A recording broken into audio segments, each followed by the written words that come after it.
আসসালামু আলাইকুম সম্মানিত ভিউয়ার্স, কেমন আছেন? আমি মোহাম্মদ জাকারিয়া, চিকিৎসক, মোটিভেশন স্পিকার। আপনাদের মাঝে স্বাস্থ্য বিষয়ে আলোচনা নিয়ে আসলাম। বন্ধুরা, বিভিন্ন সময় বিভিন্ন ধরনের আলোচনা নিয়ে আসি। আজকেও স্বাস্থ্য বিষয়ে আলোচনা। আজকের আলোচনার বিষয় যে ভিটামিন ডির অভাবজনিত লক্ষণ। তাহলে ভিডিওটা প্রথম থেকে শুরু করে শেষ পর্যন্ত না টেনে শুনবো। প্রথমে একটা লাইক দেবো, সাবস্ক্রাইব করব, নোটিফিকেশন অন করব, পেজে ফলো দেব। তাহলে স্বাস্থ্য সম্পর্কে নোটিফিকেশন আপনাদের কাছে পৌঁছে যাবে। তাহলে বন্ধুরা মনোযোগ দিয়ে শুনুন।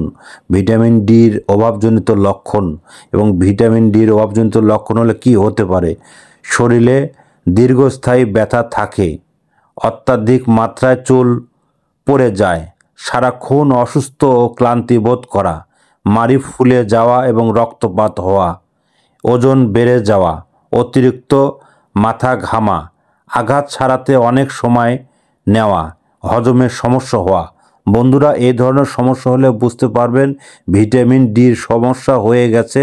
আর আপনারা আমাদের ইউটিউব চ্যানেলের মধ্যে ঢুকবেন, ভিটামিন ডির 1 পার্ট, 2 পার্ট, 3 পার্ট এই ধরনের আর অনেক ধরনের ভিডিও আছে এবং আপনারা ভিডিও দেখবেন। আর পরবর্তী কী ধরনের ভিডিও চান আমাদের কমেন্ট বক্সে লিখতে ভুলবেন না।